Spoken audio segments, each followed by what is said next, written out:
Welcome to the Stepmom Side with Alicia, the podcast for stepmoms ready to create the life they want and one they actually have a say in. Here we talk all things stepmom life and just a little bit more. Leave the superficial conversations at the door and get ready for perspective shifts and actionable advice to help you on your way to creating the life you want, one step at a time. Hi, Monica. Welcome to the podcast. I'm excited you're here. Thank you. I'm so excited to be here with you. Okay, before we get started and get into anything, can you share maybe a few key moments of your journey that got you to where you are today? Yeah, such a great question. And this is fun because I don't do shows like this very often, but this is such a big part of my backstory is when I was 12 years old, my parents decided to divorce. And I remember that it just kind of shattered my perception of wait, what? You guys are happy. What? That doesn't make any sense. And really soon after my parents divorced, my dad remarried to she's a wonderful woman, and she had two stepdaughters. And so we became instantly a blended family because my mom moved away. She moved out of state. And so it was me and my brother, and we went to live with my dad and his new wife and our two new stepsisters. And so I think that I got a really fast and furious education on blending families. Here's the other really cool thing about it is they were both therapists, right? So they both had a lot of training, and they were both looking at this very therapeutically, how do you blend two families? And a lot of things happened, and I do feel like I'm grateful for their example because even though as a child I was they're such jerks, they don't care about us kids, they really were emphasizing their relationship and this and making it successful. And it was a really good template for me for how you handle difficult situations and how you put your marriage first. And that's so important. Oh my So God. that is my kind of step family blended dynamic part that adds to what I do. Yeah. Oh my gosh. I love that you had therapists for Yes. a dad and a stepmom. So of course everything went perfectly right. And they, because they were therapists, it was just perfect, right? Well, I was raised by four therapists. Everyone's like, what? Four therapists? I'm like, my parents are both therapists. They No. divorced and they both remarried therapists. So Wait, the I therapist couldn't figure it out? a lot of psychobabble in my life. No way. Oh my gosh, that is so crazy. Therefore, I Um, am not a therapist. I am a coach. oh yeah. Listen, yeah, I 100% hear you. I'm oh my, if it wasn't so much to go back to school and get the therapy degree, but I like being able to coach. I think it's really, really fun. Yeah. I like that you touched on prioritizing their relationship, your dad and your stepmom, because that is such a hot topic. Because I don't know, 2 years ago, I had joined TikTok and that was one of the very first things I had posted. And the visceral reaction that I got from so many people about all of the things oh yeah, of course you're the stepmom, you're coming in and you are insecure and you need to be first and all of these things. So Yeah. then it was I've had all those thoughts yeah. about my own stepmom. Yeah. Yes. Okay. Tell me. Okay. So tell me from the child perspective and then talk to me about, okay, as the adult, why that is so freaking important. Yeah. And this actually is a hill that I will die on because Can I join you? yes, let's go. We're going to march up the hill. Okay, because you've got a family that has broken up, right? I mean, in order to create a step blended family, you've got families that are now broken up, right? The original nuclear family broke up, and so something in that marriage didn't work out or whatever. So now you're on round two. And yeah, from a kid perspective, you're right. I'm my stepmom's so insecure. She's demanding all of my dad's time, and all of a sudden I was daddy's little girl, and now he doesn't care, and all he cares about is this new marriage, and she's requiring so much of him. And yeah, from the kid perspective, I'm getting screwed here. Hmm. However, now as a marriage coach and somebody who really gets into a lot of marriages, no matter what you do as a parent, your children will get wounded. They will have a story of something that they didn't get or, whatever. And they're going to grow up. And the beautiful thing that I have realized working with couples and families is that if you give your children a healthy template for relationships, which probably your first marriage wasn't, and so you can recreate that in your second marriage, then they will have a better chance of healing in their own healthy relationship. So, like the hill that I will die on is no matter what you do as a parent, you could be the absolute perfect parent, provide everything exactly perfectly for your child. They are still going to have something to heal. Like that is the point.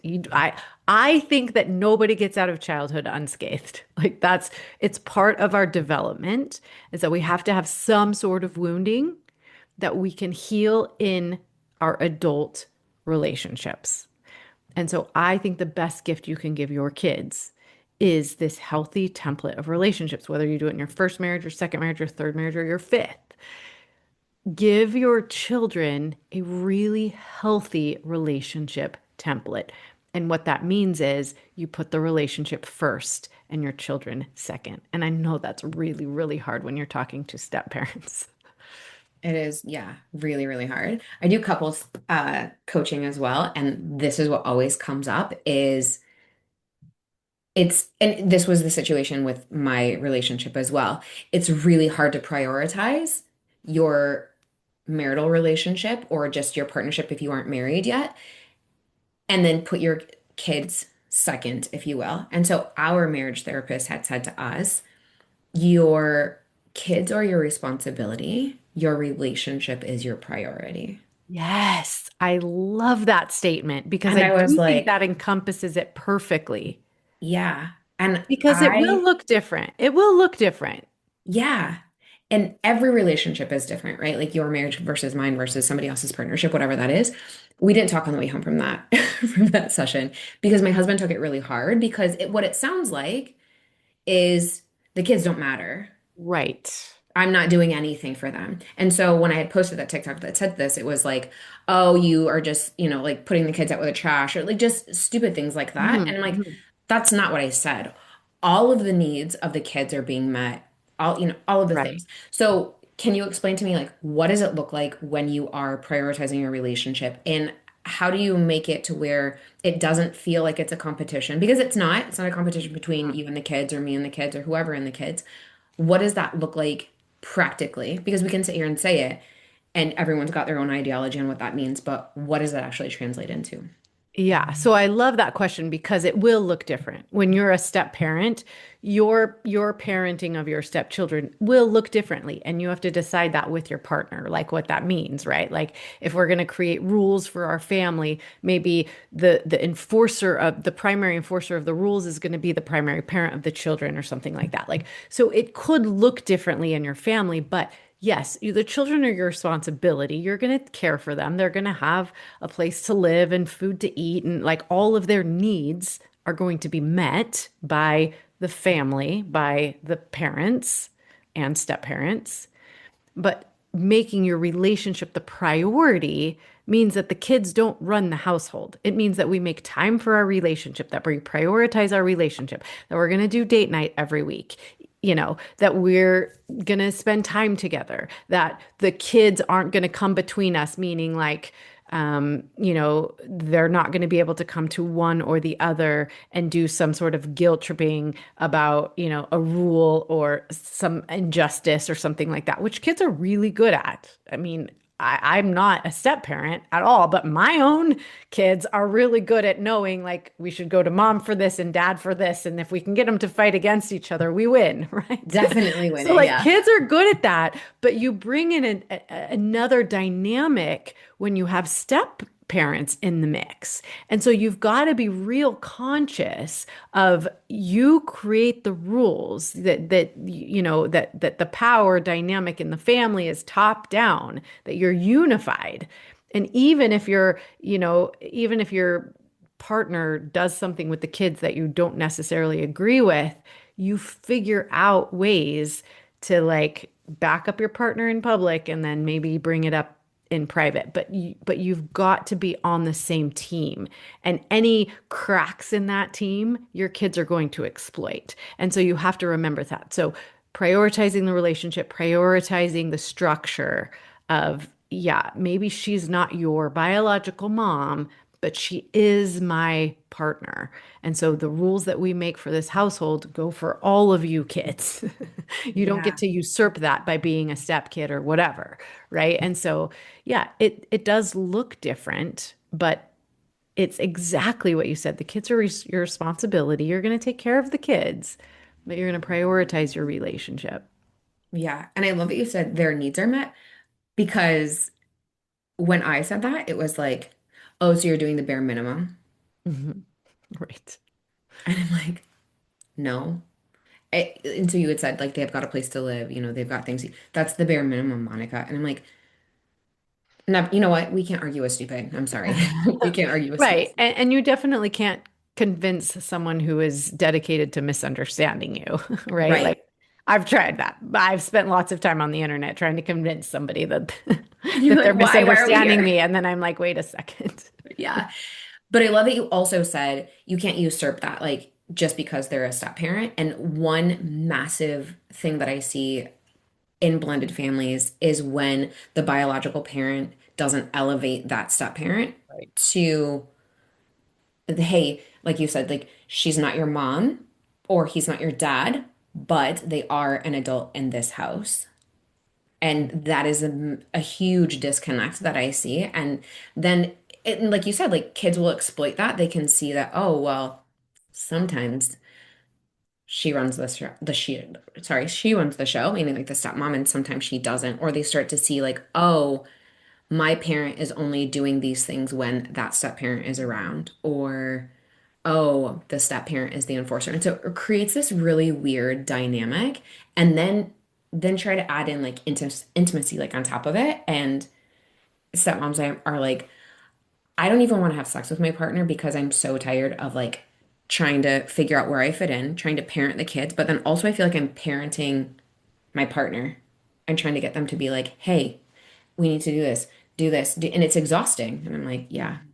Yeah, oftentimes I compare it to, well, I've never done this before actually, but I'm comparing it to in my head right now as you're saying this. Like, let's be honest, I haven't thought about this, but it's a lot like the in-law dynamic. It's like you've got to support your spouse. Like you become, the two shall become one, meaning, if there are disagreements between your partner and your parents, it's not like it is. It's about whose side you take. It's about, you have to do what's best for your family, your nuclear family, your marriage, even if that means disagreeing with your parents or, whatever. And that is also the position of your children. When you get married, you create that marriage relationship. It's got to come before all the other relationships. And that's the only way that it works, like giving your kid a healthy blueprint of what marriage should be like. Not that you're going to neglect your kids, not that you're going to do something terrible to your kids. I remember feeling, because I was 12 when this all like my family reorganized, right? And my stepmother had a lot more rules than my mom ever did. And I think so that's common. Like all the stepmoms, and me included, like, you're right. yeah, that's More very common. rules, more structure, right? Yeah. So my dad was just so I blamed everything that sucked about our family and like the rules and stuff on my stepmom because I was like, my dad, well, like we didn't have these rules in my family growing up. My mom and dad didn't have these rules for me. Like I used to be able to watch Saturday Night Live on Saturdays, right? Yeah. Is that what it's called? Saturday Night Live? Yeah, yeah, SNL. Yes. I'm like, yeah. oh, that was a long time ago. I'm getting old. Yeah. Um, but then my stepmother, joined the family and then we weren't allowed to watch it anymore. And I'm like, it was like this giant injustice to me as a kid, right? Like that's not fair. Like you only decided to do that because of her and like but what a great gift it was to me that my dad was like holding the rules. Like even though he might not on his own have made that rule for us, that was important to my stepmom that we all lived by the same rules. And so you got to respect that, right? Like now as a grown woman in a marriage and trying to parent my children, I get it. Like that would have been disastrous if my dad had been like, well, she doesn't have to follow your rules, right? And then we had like her kids that had certain rules and our kids that had different rules. Like you've got to get on the same page. Like this relationship is the most important relationship and we back each other up, even when it's unpopular among other people like in-laws or children. Oh my And that's gosh, just yeah. how it has to be. Definitely with the in-laws too, right? Because they see the dynamic from the first relationship was maybe not so many rules.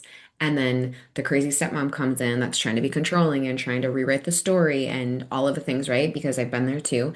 And it's funny because I say this a lot in coaching calls, like things that made me a terrible stepmom make me an amazing mom. Interesting. And I'm like, because we have expectations. So we have house expectations instead of like house rules.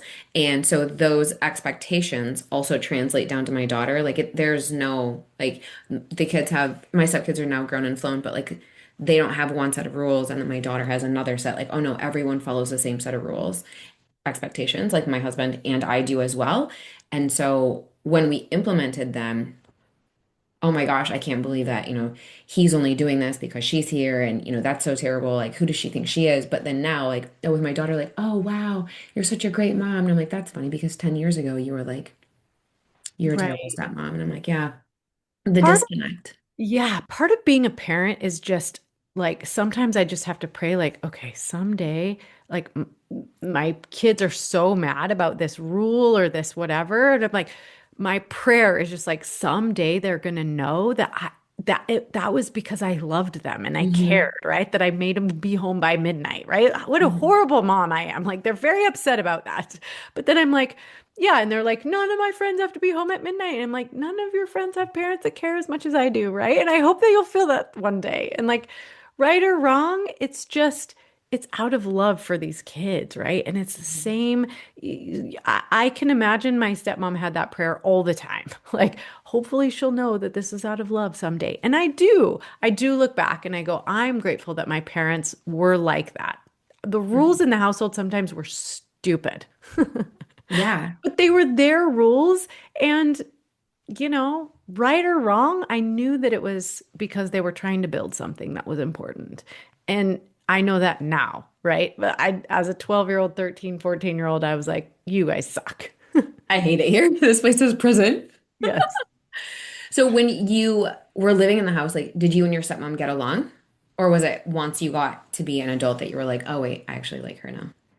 Yeah, it would definitely, I think the repair was as an adult. As a kid, as a teenager, I never would have told you that I liked my stepmom. It was awful. Like I would say that we had a terrible relationship. Now I love her. She's great. We had a very reparative experience when I was an adult, actually, when I had my fourth baby. My Whoa, tell mom, me. yeah. So I mean, I had four kids, and my husband, like right after my fourth baby was born, my husband had to be out of town for something, and like he couldn't avoid it, so he like left, and my mom hadn't come yet. My dad and my stepmom came. To help. It was like the very first weekend. And I remember my dad had to go home to work. And I was like, just broke down. I was like, do not leave me with all of these kids, right? It was like Monday I morning. can't. Yeah, I was like, I can't do it. Monday morning is gonna come. I had to get like my oldest to kindergarten, and then I was gonna have these two toddlers and like a brand new baby. And I was like, I'm not ready. I can't be like, please don't leave me by myself.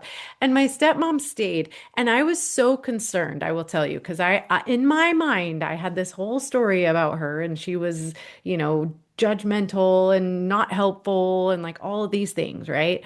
But I needed her really bad, and she stayed. My dad left, my husband wasn't there, my mom wasn't there yet. My stepmom stayed, and she was so like invaluably help. That's probably not a word, but she was so helpful. She was so helpful, right? And she got me through probably one of like the biggest challenges of like I cannot manage these four little people by myself. And she stepped in and it was wonderful. And like from that point on, our relationship just grew and grew and grew and built and built and built. And looking back on it now, I can be like, that was a really hard position for her to be in. Like she Mhm. took us on as teenagers who had kind of just lost, like I just lost my mom. I was 12, right? I was about to go through puberty and like period and like all of these things and she was my mother figure. And that's a hard position to be in. I expected a lot and it wasn't perfect. And I think when you come into a blended family situation like that, you just have to know this is going to be messy. This is going to be hard. There's lots of big emotions here. There's lots of loss. There's lots of transition. And so you might feel like the enemy for a long, long, long, long time. But you just have to move forward in integrity, knowing that you're building something really special and just hoping and praying that one day those kids will look back and feel blessed and grateful for the effort that you made, as imperfect as it might have been. Yeah, and I love that you say like there's a lot of loss and there's like a lot of transitioning. I mean, especially for you, like your parents get divorced and then your mom moves away. And so Yeah. you're full time with your dad and this weird lady that's got all these rules and she This has two weird extra lady, and kids. she had two daughters Hmm. too. So it was like, really unfair to me. Like, oh, what did they have a mom and I don't? And, I mean, there was all kinds of A good emotions point. Yeah. involved. That's really, really hard. Yeah. My stepdaughter was 11 when I came into the picture, and it is hard because you go through puberty, like you're about to start your period, and there's all the things. And luckily, their mom lived close for a while, and then she did move away. But it is a lot. It is a lot of grief. There's a lot of loss. There's a lot of transitioning. There's a lot of this is my first time too, and I don't know what I'm doing. There's a lot of, and I mean, especially since I came in without kids of my own, like I don't really know how this works. Like I like kids. Of course, you guys are gonna like me. And then, things happen. But it's just like Yeah. everyone needs a lot of grace. And it's really hard to get that from the kids because they don't understand. Like, you don't, as a kid, you have no idea. And you think that adults have it all figured out. And then now look at us as the adults, we're like, we have no idea what we're doing either. I'm like, who is gonna come and pick up my daughter? Like, I'm in charge of her 24/7. Like, no. When you coach couples, like where do you see the biggest disconnect? I think we live in a culture where this idea has been perpetuated that if they love us, they're just going to know how to treat us, how to show us love, how to abide by our manual. We think that our spouses should be mind readers. And so one of the most, I think, valuable skills that I work with couples on is you've got to teach your partner how to treat you. They can't read your mind. They don't get hints. Like you have to be willing to make requests. You have to be willing to stand up for the things that are important to you. Skillfully, though. Stand Mhm. up for yourself with loving power. Ask for what you want skillfully. And so, when you're talking about a blended family, you're not only now you're teaching somebody new how to treat you, you're also dealing with lots of little variables and people that also have needs and don't know how to make requests and don't know how to ask for the things they need. They don't even know what they need, right? And so, like you said, I think there's so much grace. And so we have to meet our partner with compassion, curiosity, vulnerability. And it's really, really messy in blended families. There has to be a lot of grace, like you said, and patience and just faith in the process. Like we love each other. We're committed to making this work. We're going to make some mistakes. But at the end of the day, we have to be here for each other. And that's what it looks like to make the relationship a priority, like you said, is we're going to get it wrong sometimes. The kids are going to be upset most of the time. We're going to fumble and bumble through this, but at the end of the day, we have to be a team together, me and you against everything else, including the kids. Yeah.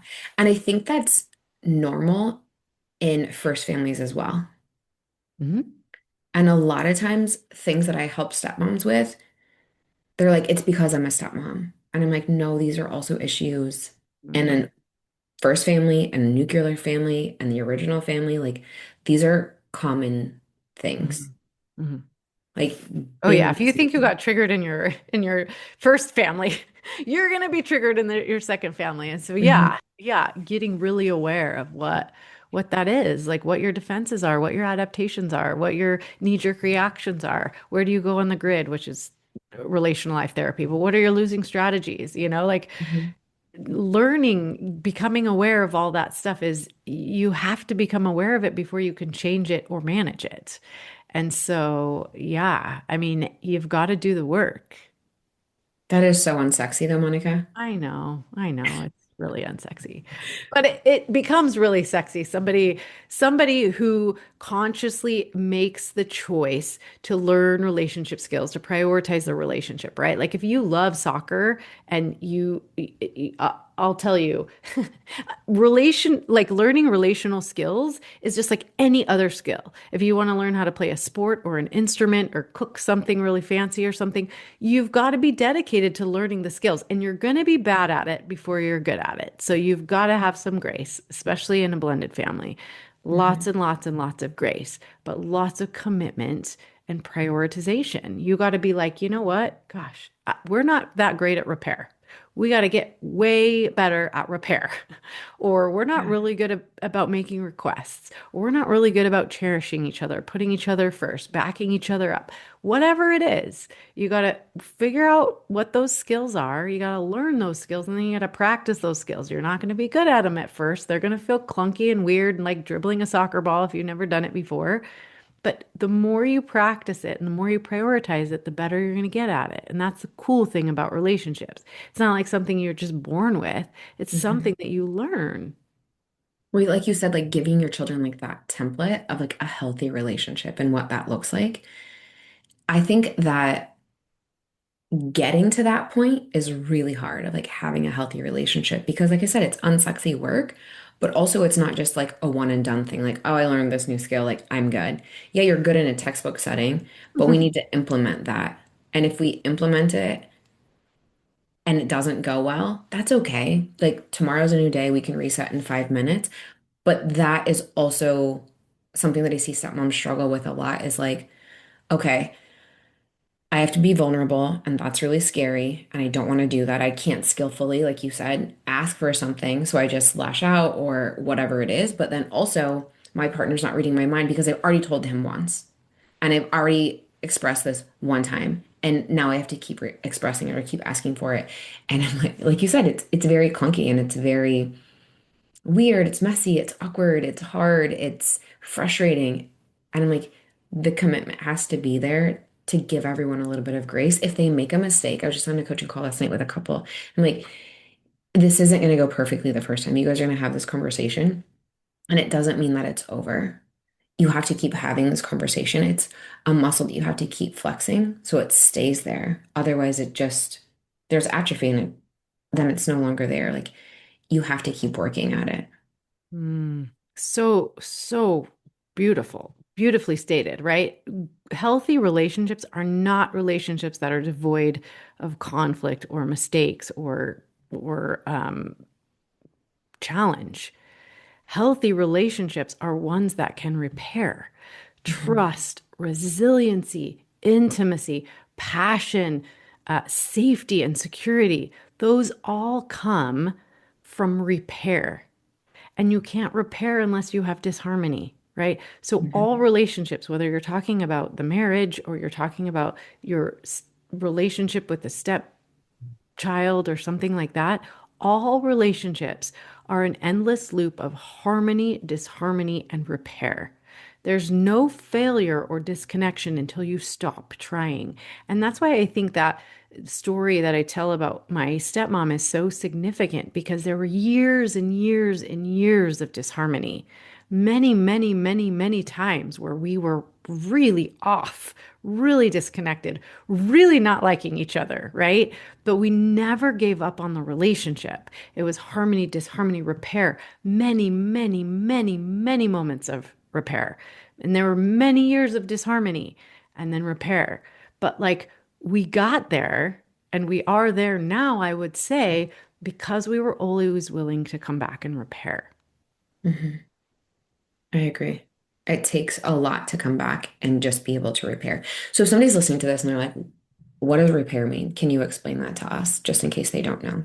Yeah, repair is coming back into harmony with your partner, with your stepchild, with it's basically like big picture. It's basically like your worth, like coming back into repair with. Like I'm not going anywhere. Like this relationship is important to me and I'm willing to try again and again and again and again until we get to where we need to be, okay? Till we get fall back into repair. But there's the skill of repair looks like, and this is something that I have loved learning and teaching to my husband because we were getting this wrong. And this was really funny because repair is a one-way street, and this is what most people get wrong.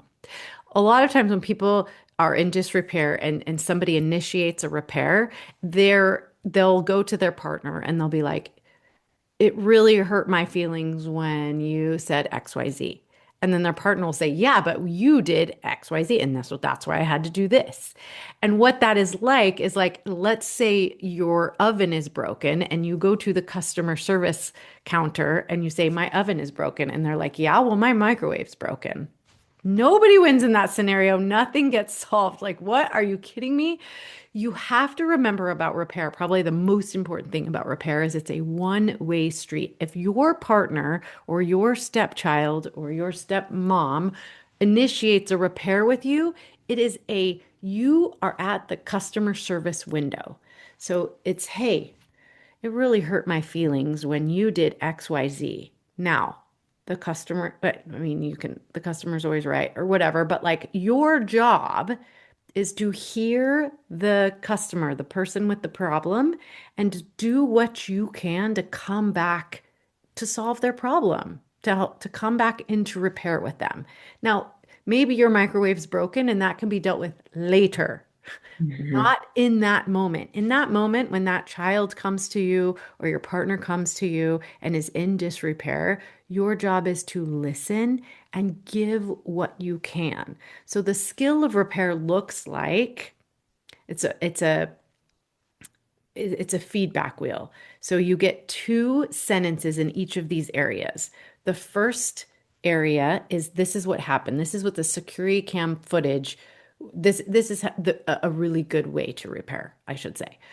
So it's a simple, like if you put it in a circle, there's four sections of the circle. It starts with this is what happened. So let's say your partner was late and they didn't call. So you're coming to initiate repair. Here's what happened. I expected you home at 5:30. You didn't come home until 6:30. Dinner was cold, and that's what happened. Like that's what here's what happened. This is what the security cam. Nobody's going to argue with this. These are the facts of what happened. The next part is here's what I make up about it. And you can say almost anything here as long as you take responsibility for the story. So you were late. I feel like you don't care that I had made dinner and we were all waiting for you. It was super inconsiderate of you. Like you don't value our time and the importance of family dinner. So you've got a couple sentences there to the story I make up about it is that you're inconsiderate and you don't care about us and our time. How I felt about that. So the third section is how I felt about that. I'm worried or I'm fearful that this is what our life together is going to look like, that I'm scared that you don't care about me as much as you care about your work or whatever you are doing, right? Or so this is what happened. This is the story I make up about it. This is how I feel about it. And here's what I would like now. So it is the person who initiates the repairs job to think about what would feel better, what would fix this, what do I need from you now? What I need from you now is an apology, an explanation of why you were late. I want you to apologize to me and to the kids for not coming home when you said you were going to be home and making us all wait for you. Okay. Mhm. Now, the person at the customer service window, their job is to listen, to is understand as much as they possibly can, and then give as much as they can. Yes, I understand. I am so sorry I was late. I will really, really, really consider that in the future. If I'm going to call, I mean, if I'm going to be late, I will call and let you know. I'm apologizing to you now, and I'm going to go apologize to the kids. Give as much as you possibly can. So that's what a repair conversation looks like. That's the skill of it. Now, it's not going to come out right every time. You've got to No, practice that. It sounds a little clunky. People don't typically use language like that. But if it's important to you, you'll practice and learn how to do that really well. that's the caveat Both though. sides of Like, the repair. Yes. yeah, like learning it. So now that we've talked about repair, can you give me like what are early warning signs, if you will, that a couple is becoming disconnected? Well, when those repair conversations aren't happening, when there's a lot of resentment going on, when we're now starting to avoid each other and avoid hard conversations because we don't feel like they're going to go well, we don't feel like our partner's going to listen to us or care about what we have to say about it. You see the couples in the restaurants. There's two types of couples. I love people watching Oh, me too. in public, right? You've got the couple that's sitting there. They're older. They look like they've been together for a long time, and they're talking about really surface level topics. They're barely talking at all. They're what's on the menu, how the weather is, the service in this restaurant, whatever, right? They don't look like they're having very much fun. And then you have the couple who's like, they look like they're on a first date, right? They're like looking into each other's eyes, they're holding each other's hands, they're talking about cool topics. The difference between these two couples is this couple has, it's not because they've run out of things to talk about, it's that there's so many topics that are off limits because they don't go well. They haven't really addressed the things that are difficult. And so they don't get into certain topics because they know those conversations aren't going to go well versus this couple who they've had reparative conversations about things. They are genuinely curious about each other. They know that it doesn't matter how much life that they've spent together, that their partner is always changing, always passionate about different things, always curious about what's going on in their life, right? The two couples are not that different in that it's just that this couple has like not run out of things to talk about. They've learned what topics they can't talk about well. So that's a lot of resentment. That's a lot of non-repair. That's a lot of like walking on eggshells and like avoiding difficult topics, right? Mhm. So this couple needs to have a lot of reparative conversations where this couple is like, yeah, I might say the wrong thing, but I know that I can repair, right? Like I have faith, like we're going to get through whatever we need to get through. We can be open, we can be curious, we can be compassionate, we can be vulnerable. We're not going to judge each other. This is a very safe um, uh, container that we've created in our relationship to be able to just show up as who we are and be accepted and loved and cared for in all of our imperfections. Yeah. I definitely agree with that because I see it in couples and you can tell. And I had read like resentment it grows where honesty is missing. I love that. Yes, the way I say it is the relationship matures to the level of honesty it can handle. So yes, Oh, okay. same idea, right? The Yeah, more honesty the relationship can handle, the better off it is. The more intimacy, the more passion, the more like fun, and like the more fun it is to be in that relationship. Like I can just be me. honest with you. Yeah. And I Yeah. know that you're not going to attack me or judge me harshly or whatever. Like you're going to get curious, right? And I'm going to be curious about you. And I choose you. It's like not like a fear-based, like I can't show this person who I really am or what I really think or what I don't know. Or it's like we can both show up here honestly.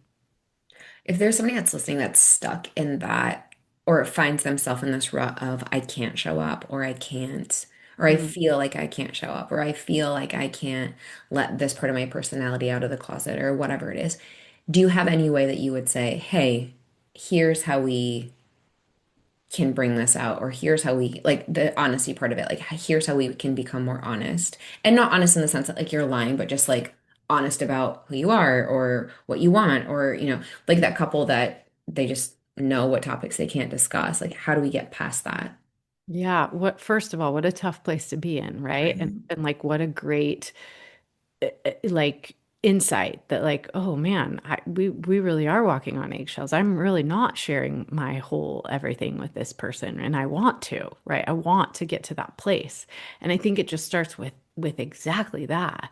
Like, hey, honey, this has really been weighing on me. I feel like there are certain topics in our marriage that we don't discuss. I feel like I can't tell you all the things that I think about. Like I worry sometimes that like if I shared certain parts of myself or certain opinions that I have about things that you will be upset or you won't handle it well or like I don't know, right? It's like start with that and start with this is important to me. I want to be able to share my life with you. I want to be able to share everything I think, all the parts of me. I want us to create a safe environment for that. And maybe your concern is I don't know if we can do that on our own. Like maybe we need to find a Yeah. coach or somebody to help us like over the barrier of being able to really, really share honestly and completely who we are with each other. Like I don't want there to be all of this distance between us and all of this fear of honesty and avoiding certain topics, right? And so like can we either read this book or listen to this podcast or can we go see this coach? That's what that sounds like initially, I think. No, I love that you are like just making it easy. Like, hey, here's something that's been weighing on me. I just want to have a conversation with you about it. I think that's great. Like, nothing crazy. Not like sit down, we need to have a talk because that always goes really well, right?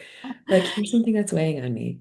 Yeah, I think there's like certain things that you can learn about a relationship, like having a reparative conversation and using that feedback wheel.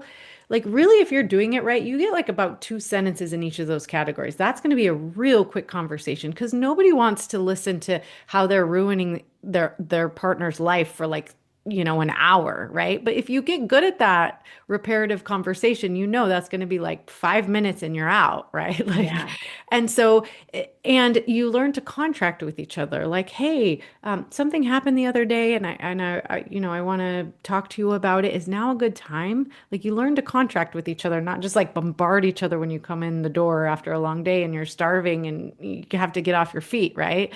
Like you put these types of skills in place so your partner knows what to expect. Like if I go to my partner and I'm like, hey, something happened the other day, I really want to talk about it. He's not like bracing himself for like a 2 hour diatribe of like all the reasons he's ruining my life, right? He knows like he's like, all right, let me grab something to eat. Let's go for a walk. He knows about 5 minutes after I start talking, we're going to be done. We're going to be holding hands.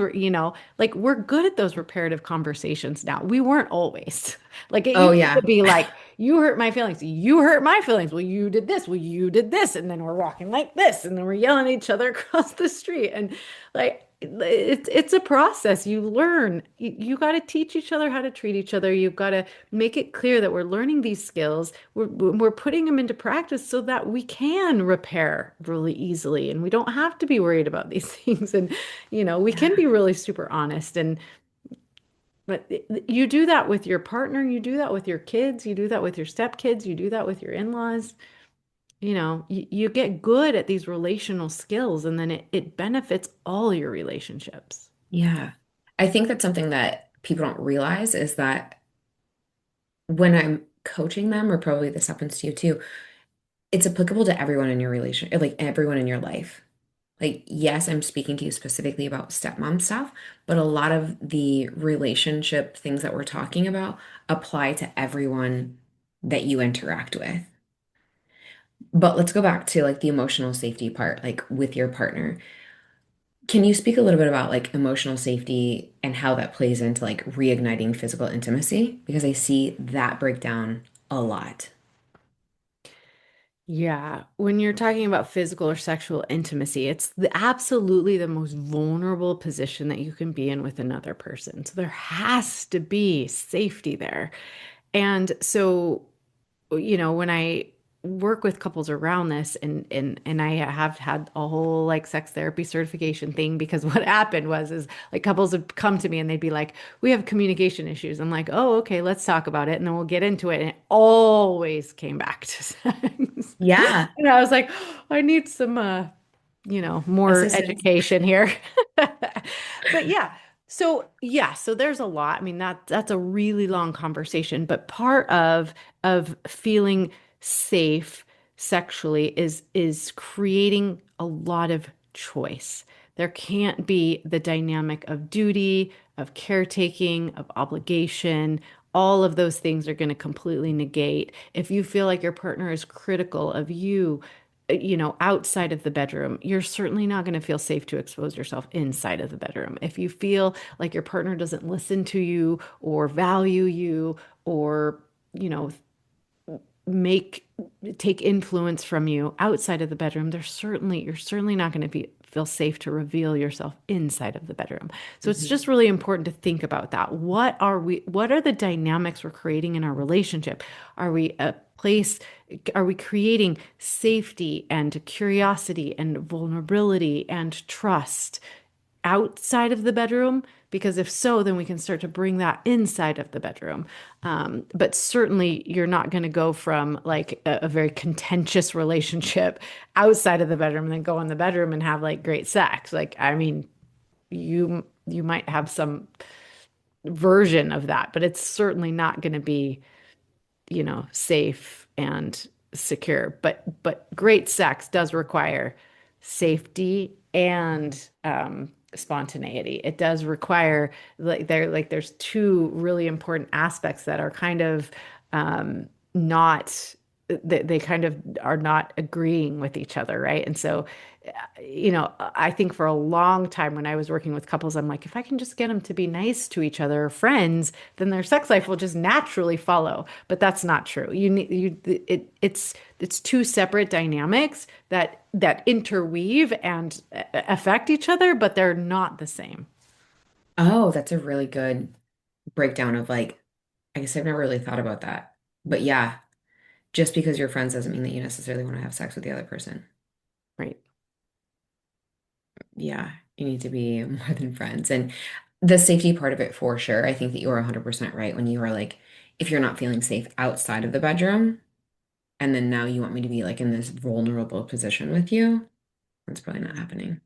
Yeah. So for new couples, and especially I would say for step families, for second marriages, I think this is really important. I recommend that you have an ongoing, very relied upon, consistent. I don't know the words I'm trying to think of, but like a sex talk Tuesday. Like you make Oh, it a priority to always have really open, honest communication about your sex life, not while you're having sex. Like it is yeah. separate. So like don't do it in the bedroom, and don't do it while you're like staring at each other across the table either. Like I recommend going for a walk every Tuesday, or a drive if the weather's not nice, so that you're looking, you're going in the same direction, you're doing something parallel to each other, and you're having this hard conversation. How's our sex life, right? Like, are you getting, like, how do you feel about it? Are you getting, what are you getting everything out of it that you expect? Is there anything you'd like to try? Is it, whatever. You have these set aside times that are not in your bedroom while you're trying to be sexy with each other, where you're discussing, like, really, what are we getting out of it? And in a new relationship, a new marriage, whether it's your first marriage or your 10th marriage, you should have assigned nights. So, like, Tuesday night is all about you. You get to pick the atmosphere, you get to initiate, you get to make the Ooh, like a rules. themed night. Yeah, like however, yes, if you Yeah. wanted to have a theme, that's With awesome. theme like it's your night or it's your night or whatever. Yeah. Your partner's saying, yes, I think Yeah. it's important to And have. then you could do themes too if you want. What else? I mean, whatever floats your boat. Yes, yes. Like what's the work up to it, right? Do you want to take a bath? How do you want to set the atmosphere? All of the and I encourage people to think about all the senses. What do you want to Mhm. smell? What do you want the temperature of the room to be like? What do you want to be hearing in the background? What do you want to be wearing? How do you want this to unfold? Like you get to be the boss of that night, And then your partner gets another night that they get to be the boss of. And you come to these nights with an open mind and, and then you talk about it. Like you talk about it later. Like what was awesome? What did you love about that the most? What did I do that made you feel the most comfortable? Like that's how we create a really awesome sex life is we make it a priority and we communicate about it. Wait, communicate? We have to do that still? Oh man, I don't know. Sex Talk Tuesday. Sex Talk Tuesday. I think everybody should have a Sex Talk Tuesday. Oh, that's so great. But I love that you said like go for a walk. Like we've absolutely been on a walk and like I talked about our sex life and like we just like walk in our neighborhood or like the adjoining neighborhood and I'm like, luckily there's never anyone else like out walking. But I think that doing something parallel to have a hard conversation with anyone is a great way to have hard conversations. Like you Yeah. And see, for kids especially, like yes, do the dishes with them. Like yeah, my husband is always like, I always think this is the weirdest thing in the world. So I'm like, why don't you just put the dishes in the dishwasher? But as I have like witnessed him like be a dad, he's really good at that. He never puts dishes in the dishwasher. He washes dishes by hand, even though we have a really nice dishwasher. But he's always like telling one of the kids to come dry for him. He's like doing the dishes and he's having conversations with them and he's like getting stuff out of him that I never do. And it makes me like, but yeah, but like with kids, with step kids, like go rake leaves with them, go mhm. do the dishes with them, go on a drive with them, go run an errand or like it's so much easier to have a hard conversation with or any type of conversation with somebody when you're not like staring into each other's eyes and making it awkward. Like do Yeah. something parallel with them, yes. Oh my gosh, yeah, I completely agree. And that's what I always say to stepmoms too. Like, don't sit down like this, like face to face, because it feels confrontational. It feels awkward. It feels like you're staring into their soul and they're like, oh, how do I get out of here? Like this is so weird. But also like it's got a definitive beginning and a definitive end. Like if you're out for a walk, like we've got a starting point. Or if we're like raking leaves, or if we're going for a drive, or if we're washing dishes, like, okay, I've got 10 minutes. And so then I'm going to be out of here, right? Like it's just, Yeah, I love that. it's a lot less pressure to, I didn't think of it that way, but yeah, that's awesome. And it's yeah, really funny too because my kids never want to help with the dishes or help fold towels, but they do want to spend time with me. I've noticed like they're not going to say like, "Oh, mom, I would love to help you with a chore to spend time with you," but like yeah. sometimes it's kind of crazy. I'm like, "Come in here and help me with this." And they do. Okay. And then they open up and I'm like, "Oh, that worked." Great. Yeah. It is really fun to see what you learn or like what comes out when you are in a shoulder to shoulder activity. I'm always like, oh, that's funny because if we were sitting at dinner, you wouldn't have said any of these things. And I think a lot of times, if you're just one on one with them, shoulder to shoulder or parallel, like you said, it feels safer to be vulnerable. It feels safer to open up. Mhm. Where if we're sitting at a dinner table or we're sitting across from each other, that feels very risky, especially for kids. Absolutely.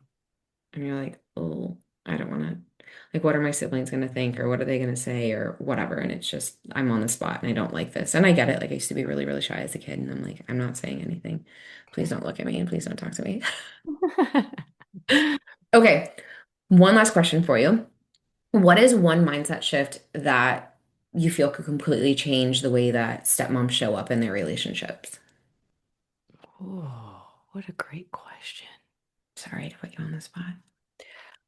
I think I would say, kind of coming back to that a little bit of like an eternal perspective, you've got to be pretty secure and solid about what you're trying to build. You kind of have to have a vision of that, right? Like what are we doing all this for, right? Like so get with your partner maybe and be like, we want to we really our vision, our big picture goal is to create a healthy relational template.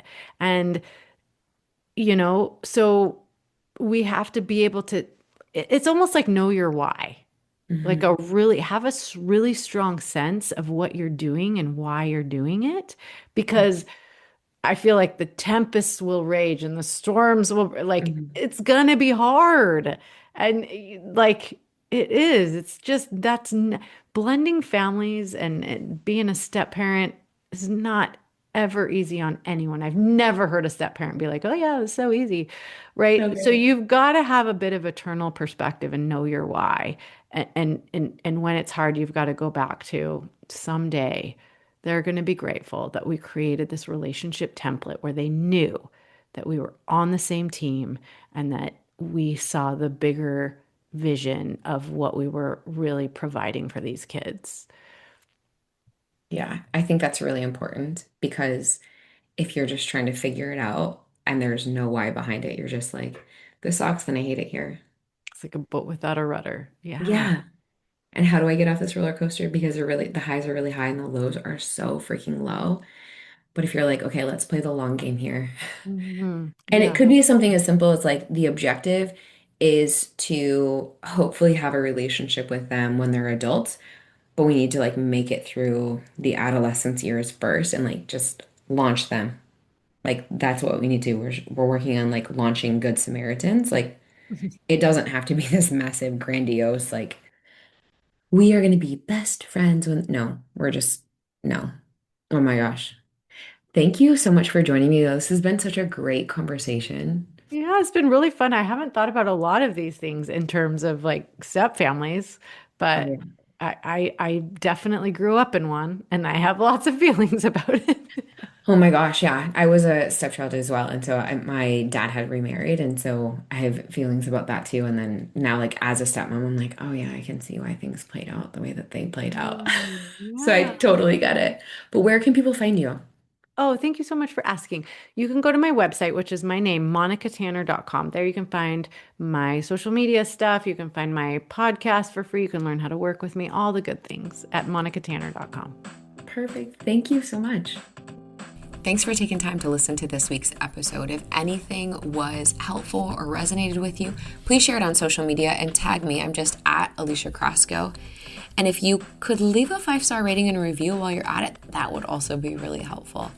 And if you find yourself struggling with your stepmom journey and you want a little bit more support without the hefty price tag of coaching, you might want to check out the Stepmom Side community, which is my own private community for stepmoms, where you get to connect with other stepmoms around the world and myself, where I hold weekly office hours and monthly group coaching. It's kind of like you have your own personal coach in your own back pocket. Again, without that hefty price tag. See you next week.